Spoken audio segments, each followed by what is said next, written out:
thank you, Malvern, for having me, and thank you all of these wonderful people for coming. I didn't know I'd be next, but I'm ready now. So I'm reading a little tiny bit from my novel in progress. It's called The Living Ones. And this chapter occurs pretty much a little bit later towards the end of the novel, where I just throw in some new characters for the hell of it.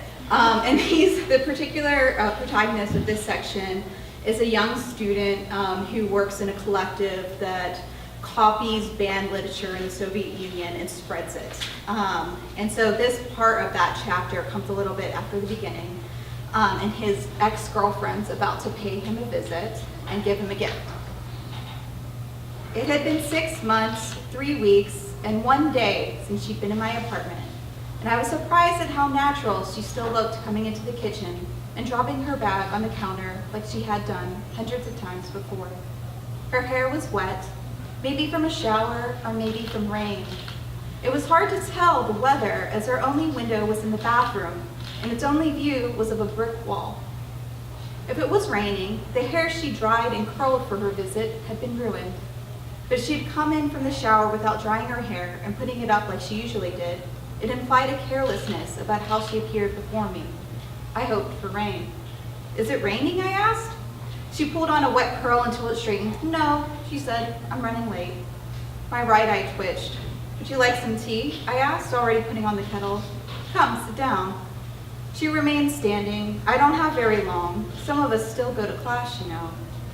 You look well, I said, steering the conversation away from my less than stellar attendance record. And she did. Despite her wet hair and lack of makeup, her cheeks had a certain glow that I hoped wasn't the result of some rigorous early morning lovemaking. Thanks. She looked me over with her large golden eyes, a color I've yet to see in anyone other than a cat. You look like you've been busy. What did she mean by that? Maybe she'd heard how productive the collective had been since she left, how the bulletin had the intelligentsia talking across Moscow and Leningrad, and how a few copies had even reached Kiev, how we managed to keep it all going without her. Or maybe she'd heard about the young economics professor who I slept with and whose phone calls and letters I'd not returned, and this is the truth, because I closed my heart off to anyone new, let alone someone I was only mildly attracted to after 4 glasses of vodka. Marina didn't offer any explanation, though. Instead, she reached into her bag and pulled out a small package wrapped in butcher paper. For you, she said. What is it? She took a seat at the table. Open it. I picked it up. A book? No, she said, and smiled in that half-biting her lip way that she did. The book. I sat down with the package. I shook my head. No. It was the novel whose name was on everyone's lips, and yet no one had read it. Not on Soviet soil, anyway. The book that had been smuggled out of the motherland, printed in the West, and set off a global firestorm before finally coming home. By what means it had returned, I hadn't a clue. But my hat was off to whoever did it, even if it was the Americans, as was rumored.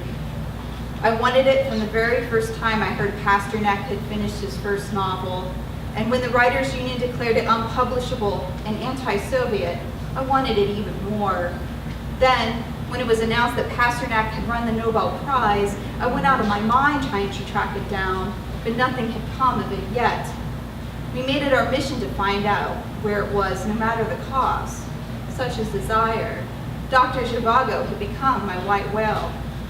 No, I said again, turning the package over in my hands. If you don't open it, I'm going to take it back.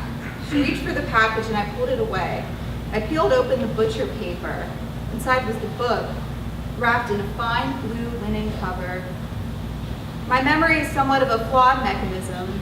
I often forget books and film titles. I'm horrible with directions. People are constantly having to reintroduce themselves to me. But holding Zhivago in my hands for the first time is something I'll never forget. Its weight, how its linen cover felt against my fingertips, even its smell, fresh ink, a lovelier smell than that of baked bread, than freshly cut grass, than the way Marina's hair smelled fresh out of the shower. Lev and I have tried everything, asked everyone, where did you? She didn't have to answer. I knew where Marina had gotten the book, Ramen. Ramen, former friend and former member of the collective. Ramen, the man who once stood next to me in the workroom stapling false covers and hand-sewing pamphlet bindings. Ramen was only in the collective because he had access to his cousin's Volga and knew how to drive. Ramen in his knockoff American zoot suits and black shoes and Hollywood sunglasses. Ramen, whose very existence I cursed. Ramen, who I threatened to duel 7 months ago, resigning myself to accept a Pushkin fate after he'd practically stolen Marina out of my still warm bed. Maybe it had something to do with his height, almost 2 meters, and his equally high cheekbones and his full head of black hair. Or maybe it had more to do with my almost exact opposite physical attributes. My receding hairline, my nose that looked as if it had been punched one too many times. Or it could have been one of my many moods, of which Marina said she can only take a small percentage of. Or it could have been the fact that I had cheated first with a Bolivian woman with a thick accent and even thicker ankles. The woman, whose name I can't even remember, had told me I was one of the last true revolutionaries and I let my ego go lead me astray. But thinking back, maybe she hadn't called me a revolutionary at all. Maybe she was just complimenting my nice breath, which I proudly maintained by chewing homemade mint paraffin. Either way, I wish the mediocre sex had lasted at least twice as long as it had taken Marina to find out about it. It was the kind of affair one knows will be disappointing before it even begins. How did Ramen? You know better than to ask such things, Marina said. You wanted it, didn't you? Well, here it is. Spread it like wildfire. Have you read it? Haven't had the time, she said. I imagine Marina's days were spent wrapped up in Ramen's bed sheets, and that the two lovers could think of nothing more than what they could muster up when they could muster up enough energy to pursue their next orgasms, which were likely simultaneous. Does he know you're giving it to me?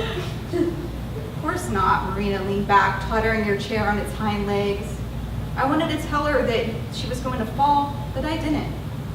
She righted the chair and said she had to be going. I thanked her profusely and ushered her out, but not before I tried to kiss her. She recoiled and I told her to fuck off. She tried to take the book back and I started to weep. She shook her head in pity and left. Blowing my nose, I told myself to get it together. I placed Zhivago inside a hollow copy of How the Steel Was Tempered and set off down the 6 flights of stairs and out the door. I needed to see Erica as soon as possible. See, I didn't want to read Zhivago. I wanted to copy it. I wanted everyone to read it. I wanted to show the people what the papers had denounced. I wanted to prove to them that Pasternak was no Judas. Our revolution wasn't fought on a battlefield, but in the basements of shopkeepers and the kitchens of homemakers, passed along in the metro's bowels, shared between bunkmates in the labor camps. And Erica started it. My entry into Samizdat, a world that flows like the Neblinka River, underground and out of sight, but whose presence every Muscovite is aware of.